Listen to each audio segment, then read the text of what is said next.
Happy Monday, everyone! Welcome back to day 5. I almost said day 2, but it's week 2 of our Photoshop Daily Creative Challenge. Super glad to see you all here. I'm really glad that you stuck around with us. Had a nice restful weekend, I hope. Tell me about it. Let me know what you did. I'm sure a lot of you probably caught up on your previous day's challenges, which is totally okay. Totally okay. We didn't have any challenges on purpose over the weekend to give you a little bit of time to catch up, maybe tweak some things, get some feedback. You know, what's up, Sam Peterson? Good to see you. F, Andy, Raphael, Anna, Roman. Good to see you. Marcia is from Core School, California. Really awesome. Good to see you. Let us know where you're watching from. Our studio is in San Francisco, so that's where we are right now. Bahar is in Snowmageddon. Oh my gosh, I believe it. I believe it. I was in the Midwest over the weekend and it started snowing right as I left. I said, bye. Don't miss you. Owen, hi. Lipu. How's it going? Ooh, Lilia's from the Ukraine. Wow, thanks for joining us. It is bright and early on Monday morning, and Karen was actually saying that she loves Monday morning, so glad to hear that, Karen. I'm getting there, still waking up, but it's 8:30 and we have about 20-25 minutes to go through our next challenge. After me, Howard is going to be on with getting started in XD. So if you've ever been interested in screen design or UI UX, make sure you stick around for that. This week of Adobe Live coming up is all about XD. So if you've never even tried it, I would recommend that I feel like a teacher or a wizard. I would recommend that you come by and hang out because it's going to be awesome. Definitely recommend. Avery is a bit outside our nation's capital. Awesome. I was also there this weekend, flying through. So cool. Aria, hi. Brian is from Australia. Oh my gosh. Midnight Gang. Thanks for hanging out with us. All right, so if you are totally new to the Photoshop Daily Creative Challenge, we've already had a week previous of different challenges, really just basic, covering tools, different workflows. And if you want to look back on previous days, you can actually join us on Slack if you're interested and check out the announcements channel. And you'll be able to see that we've covered blending modes. Look at all these. That's amazing. We've covered layers. Thank you, Sam, for posting these every day. We covered how to work with templates in Photoshop and how to use smart objects, which was really cool, to design a book cover. On Friday, we covered digital collage. So that was really just the selection tools in Photoshop. Using the magic wand, using smart selection, quick selection, those kind of things. And then today we're going to be covering kind of like level 2 of digital collage, which would be compositing. And actually, I noticed that a lot of you are already really good at compositing. A lot of your digital collages were much more composite-like, where you tried to match the lighting for all of your images. You tried to make it look like a cohesive thing. So I think that you're going to have a lot of fun with working with compositing again, because it seems like you're already good at it, and we kind of covered it on Friday as well. But we're going to use a different workflow for this. So instead of our selection tools, we're going to be using some masking and some kind of matching the color techniques. Herbie, hello, hello. Brienne, good to have you. Thanks for hanging out. Alrighty. A big part of this is once you're done with your work, you can post it on our Get Feedback channel and Get Feedback. You see some awesome composites already happening and some digital collages. This is really cool, Mark. Look at that. I love this addition of the animals in the background and even the snake skin print on the back. Very awesome. But feel free to post your work here and ask for some guided feedback. Perhaps you're not sure about the composition, maybe the colors or the values. This is really cool. This is from day 1. So go ahead and post your work maybe before posting it on Behance, which is also something that we are going to cover. If you haven't already started posting on your Behance project, now would be a great time. This is my project that has all of our submissions for the first week. And then today, at the end of the day, we will be posting our composite at the bottom here. Where is the Get Feedback? Get Feedback is in the Slack channel. It is a channel in there. Hey, Jason. Good to see you. Karen says, I have no idea what masking is. Today, we will go over it. Cool. All right, so if you want to check out the starter file that I have for you, if you go over here and click on the information for the challenge, you can download that. I have it open here.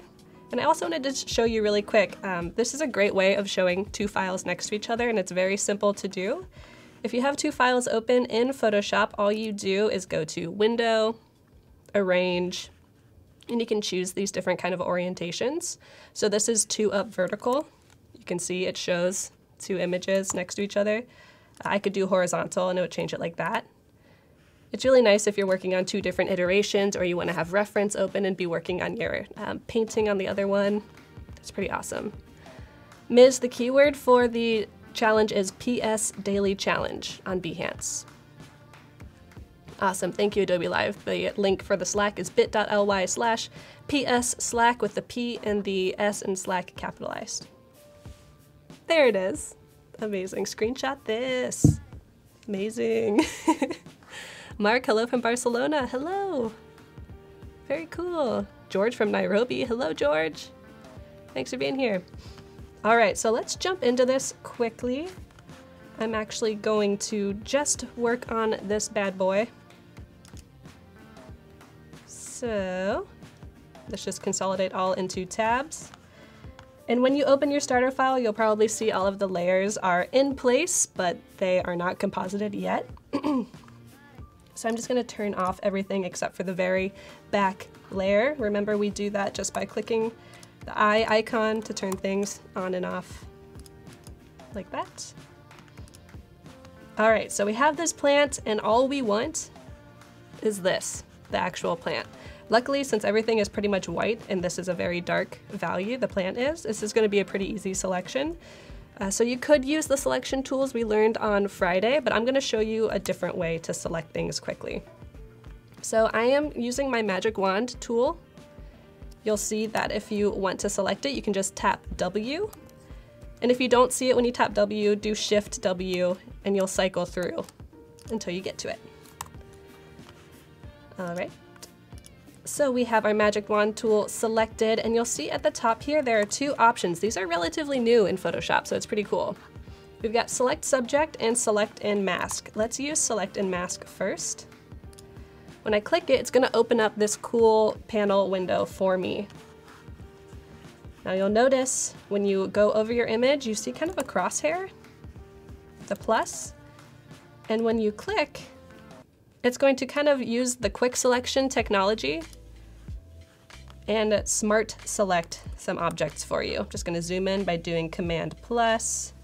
I'm going to size down my brush by using the left bracket key.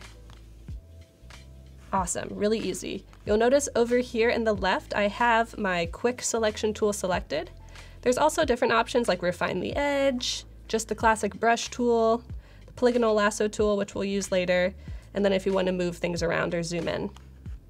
So first, let's just focus on getting this plant selected. I believe this is a monstera. Not that much of a plant lady, but I'm pretty sure of that. Do we have any plant people in the house?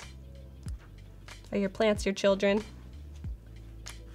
I kind of kill every houseplant that I have. It's kind of sad. Alrighty, so I'm selecting things roughly. It's not perfect yet. And you'll notice that it actually selected something I don't want.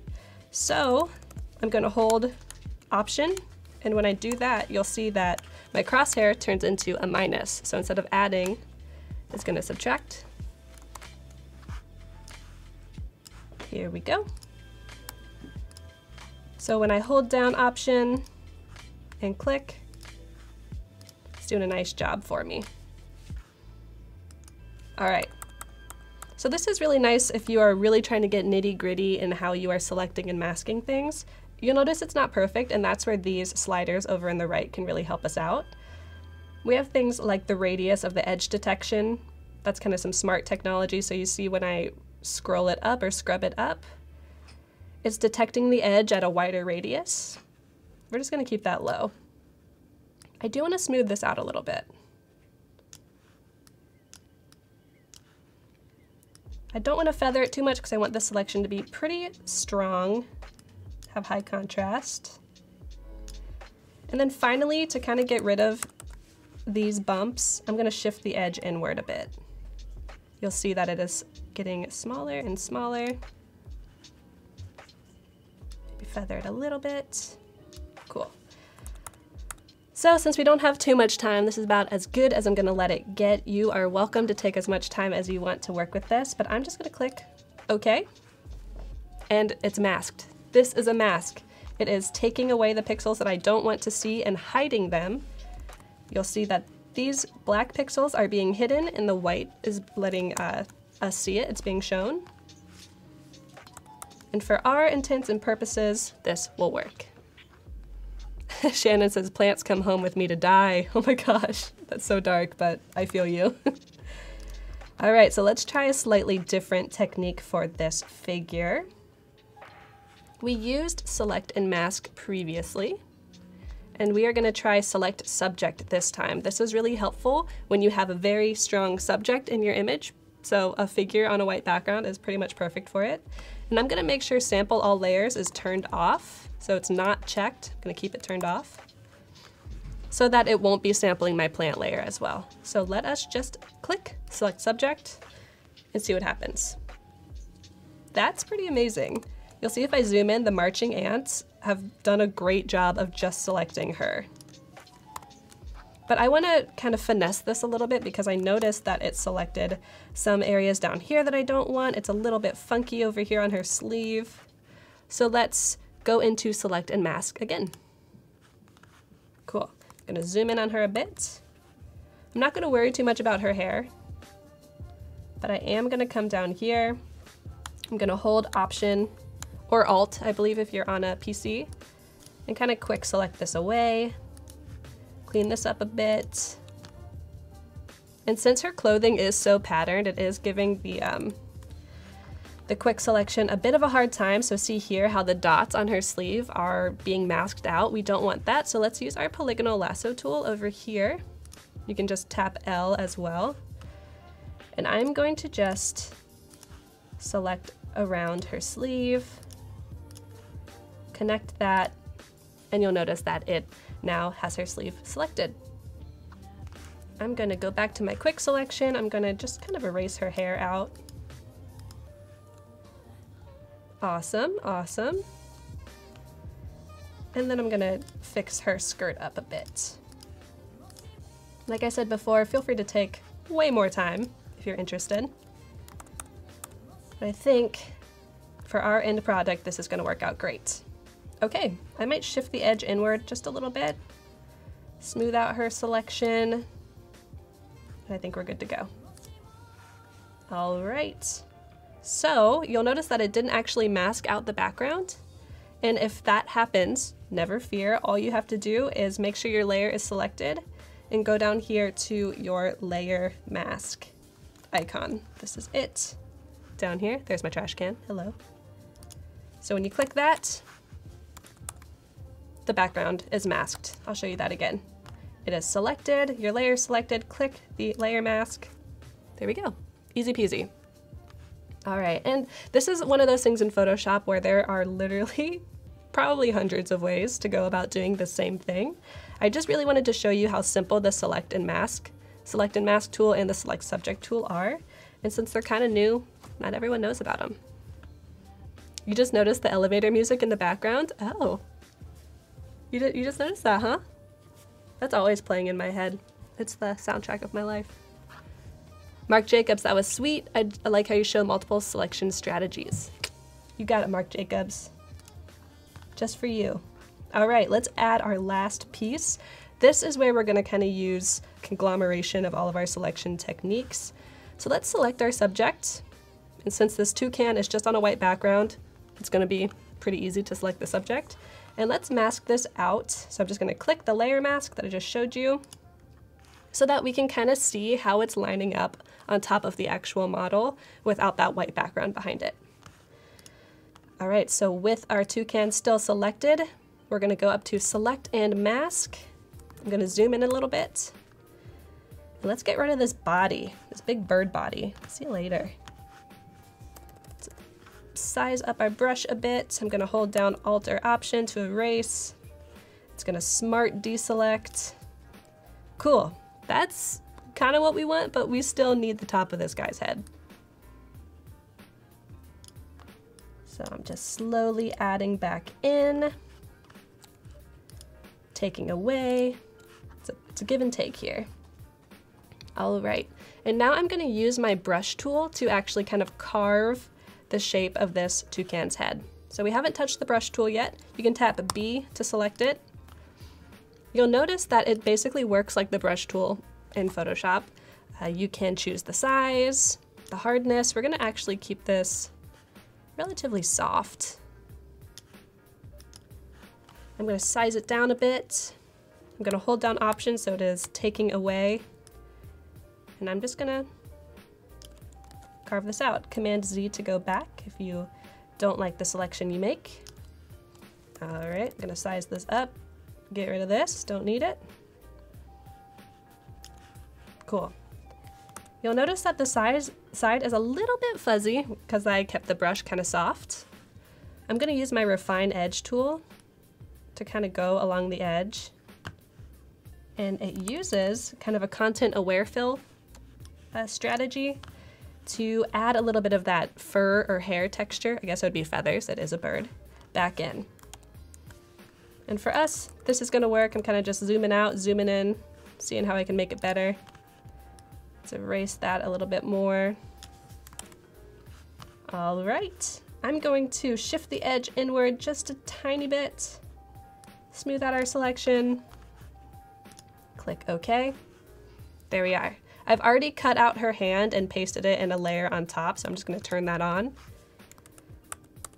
And we can still see her peeking out from behind, so let's go back to our model layer. I'm gonna click on our layer mask. See here, it is selected. And I'm going to choose, make sure black is selected. Go to my brush tool and just paint her away.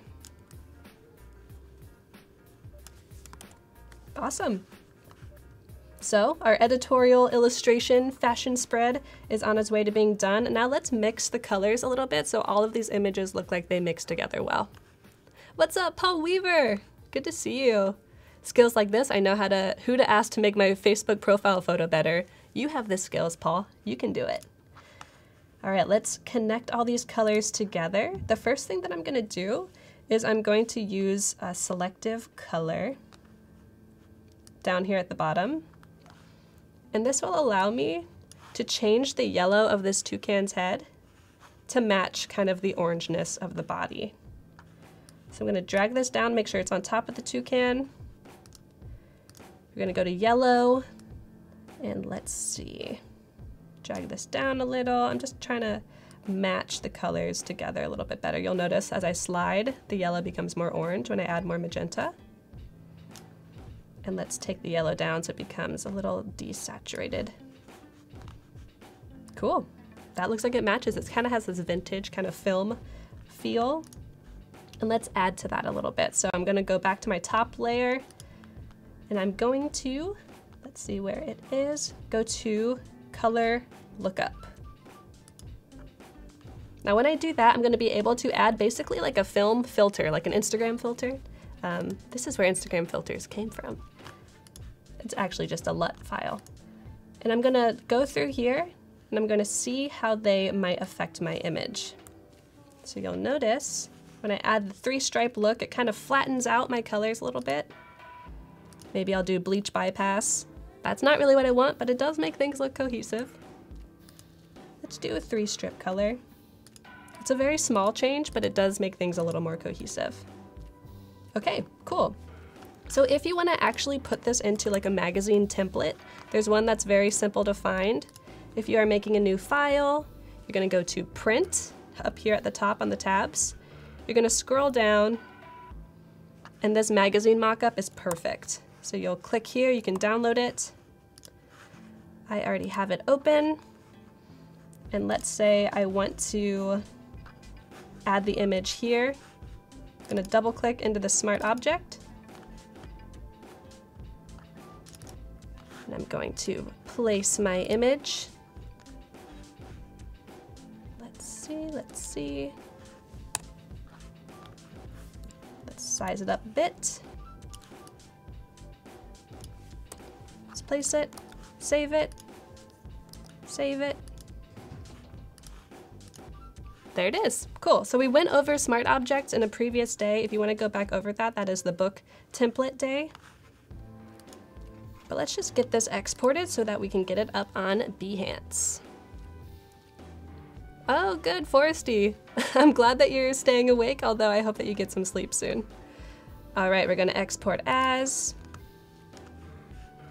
Make sure it's the file type that you would like. I'm gonna size this down a bit. Let's do 1000.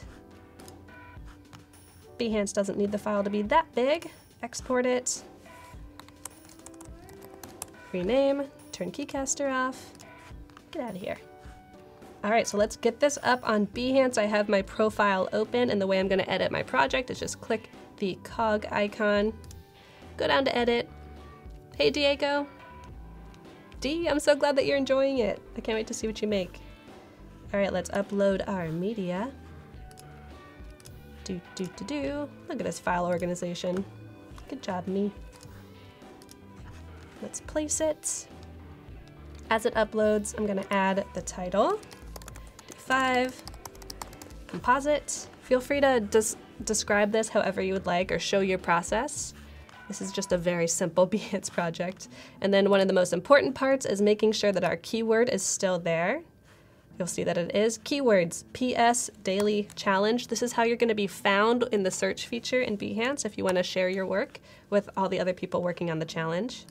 So the way that I did that was I went to Settings, Discoverability, make sure PS Daily Challenge is typed in there, save it.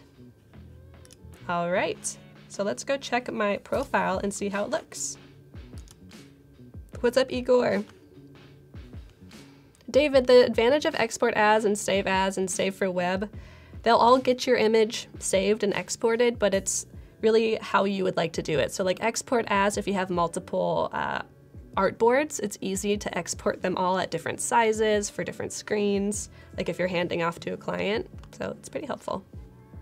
All right, there it is. She looks good. Her legs are very shiny, so are her shoes. Wow, the things you notice on the Photoshop Daily Creative Challenge.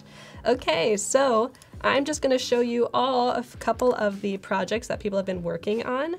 I got to this page just by searching PS Daily Challenge when you go to the search and filter option on Behance.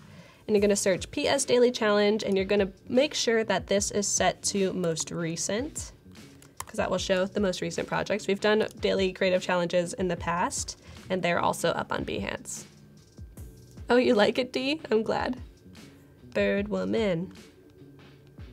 I always love just scrolling downwards and seeing how many submissions there are. It's pretty amazing. Henry has day 4 going on. Bojana has this awesome day 4 collage. Very cool. I want to check out this one that was at the top that looks like it's for today. This is by Wendy Martinez. Wendy, thank you so much for keeping your project up to date. Oh, this is awesome. Did you design this, Wendy? I love that. This is an awesome way to share your work with your fellow people in chat. You can just click on each other's little names and faces, and that'll take you straight to their Behance portfolios where you can see their work. This looks like it's day 4, so it's from last week. But I love kind of the abstract nature of this background. The shapes are nice. This is pretty sharp, and the rest of them are kind of organic and round. Awesome. I'm just gonna leave a comment. Love day 4, especially the mix of organic and, let's see, we'll say strong shapes is really striking. Post a comment. We'll appreciate it as well. And I do want to remind you all that you can post your work in the Get Feedback channel. It looks like people have been posting their work as the live stream has gone on. That's awesome. And we'll try our best to get back to you about feedback, but you can also give feedback to your fellow designers. Just make sure you ask for something specific so we know what to help with, like the color palette, the values, etc., etc. This one is awesome. He still seems like a good boy, even though he might be a little off-putting. She's not a demon dog, by the way. I believe you, Jay. I believe you. A good girl. All right, everyone. So I'm about to get out of here. Thank you so much for hanging out for day 5. We'll be back tomorrow. Day 6 will be announced at 8 a.m. Pacific time on the announcements channel, as well as on the registration page. So make sure you join Slack if you'd like to be in the know about that. We have, let's see, 4 more challenges, and then we'll be done on Friday. So thanks everyone for sticking around. We've got Howard coming up next with getting started in XD. And make sure you stick around for Adobe Live this week as well. It's going to be awesome. Okay, everyone, thank you. Bye.